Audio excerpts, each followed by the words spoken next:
hanyuma ni irihe somo abayisilamu biga ku munsi wa Ghadir? Murakoze cyane ku kibazo cyiza. Isomo dukura ku munsi wa Ghadir ni isomo rikomeye cyane. Iyo usesenguye usanga dukuramo icyitwa haki na batil, ukuri n'ikinyoma. Kubera iki? Kubera ko iyo ufashe ibyabereye kuri Ghadir Khoum, uyu munsi niyo mpamvu cyangwa niyo ntandaro ya mbere ituma abayisilamu babamo madhahibu zitandukanye. Buriya Ghadir Khoum niyo yatandukanyije ukuri n'ikinyoma. Yani iyo ureba abayisilamu wenda tuvuga ngo hano hari abashiya, hano hari abasuni, hano hari abakina baki, burya intandaro ya mbere bismillah ikomoka kuri Ghadir Khoum. Gute rero? Kubera ko Ghadir Khoum nicyo kintu cya mbere Imana subhanahu wa ta'ala yemeze gukora abayisilamu cyo kubereka yuko ubuyisilamu bwuzuye. Kuko tumaze gusoma amateka ya Ghadir Khoum tukareba iyi aya, abamufasiruna batandukanye, ba muhadithuna batandukanye bemeze ko suratul Maida ariyo sura ya nyuma ipfundikira Qur'an. Kwa ko nyuma y'iki gikorwa n'Imana yavuze ngo al-yawma akmaltu lakum dinakum wa atmamtu alaykum ni'mati wa raditu lakum al-islam din. Suratul Maida aya ya 2 n'batari ya 3 nimba ntibeshye. Aho ngaho al-yawma akmaltu lakum dinakum, rikamaze nyirebe al-yawma akmaltu lakum dinakum wa atmamtu alaykum ni'mati wa raditu lakum al-islam din. Guhera uyu munsi mbujurije iki? Mbujurije idini ryanyu. Wa atmamtu alaykum ni'mati wa raditu lakum al-islam din. Nanishimiye yuko ubuyisilamu wabera idini. Iyi aya Imana subhanahu wa ta'ala iboneka muri suratul Maida aya ya 3. Al-yawma akmaltu lakum dinakum. Kuba idini yuzujwe na Ghadir biratandukanye haki, ukuri n'ikinyoma. Kuki? Kuko hano no hahise hagaragarira bamwe batigeze bumva ibijyanye n'ubuyobozi bwa Ali ibn Abi Talib, n'abandi babwumvisha nubwo batavuze kumugaragara ko kanya, ariko benshi cyane uko byabagendekeye. Al-Ghadir Khoum rero tukuramo haki na batili, kubera ko intumwa y'Imana Muhammadin sallallahu alayhi wa alihi wasallam ubwo yahuzaga abasahaba ku munsi wa Ghadir Khoum nta kindi yababwiye uretse kubereka umuyobozi uzagira gute, uzahagarara mu mwanya wayo. Reka wenda tusubire inyuma gato tugaruka no mu Kinyarwanda gisanzwe. Umunyarwanda cyangwa umusaza wa kera iyo yabaga bizi neza ko arwaye, ashaje, yegereje gupfa, yararagaga gahamagara abana bakabwira ati bana banjye ndamuka mfuye uyu munsi, ndamuka mfuye ejo kanaka uyu nguyu azasigare ku mwanya. Rasul sallallahu alayhi wa alihi wasallam niko yabigenje. Ajya kwitaba Imana yavuze ati nimuze mwabasahaba mwe, atari ubyibwira bibwiwe n'Imana subhanahu wa ta'ala, arabegeranya abereka umuyobozi.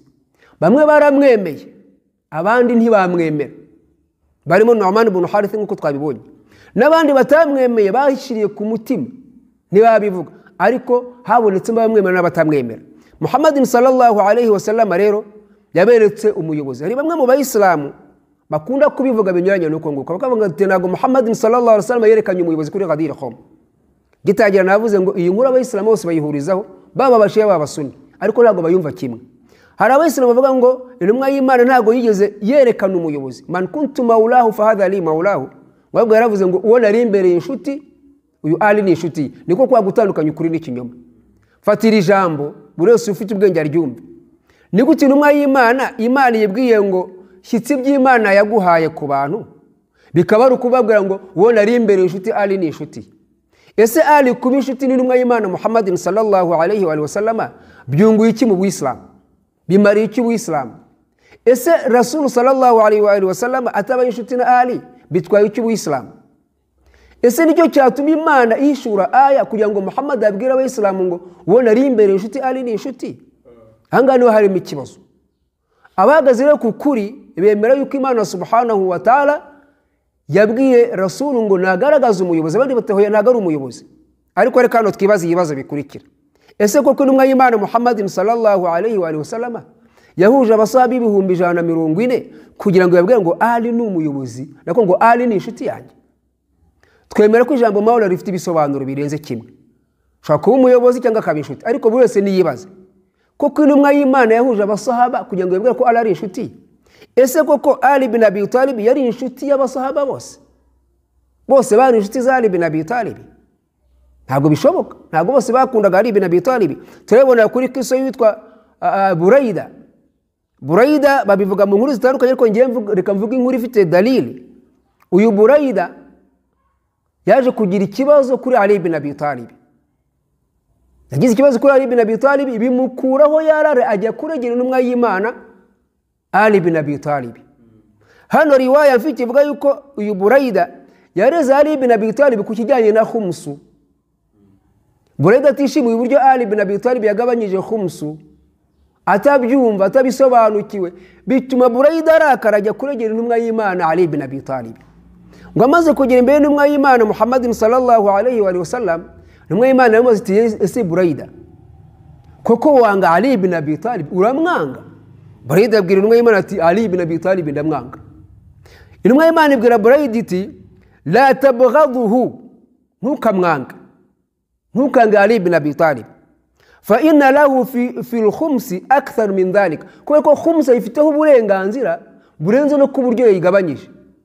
Ana magambo intumwa y'Imana yabwiye Burayda, uyu Ali bin Abi Talib wimwanga, kuko ibyo yakoze agabanya khumsu naga ahubwo yakoze bikeya ukurikije uruhare n'agaciro ifite kuri khumsu.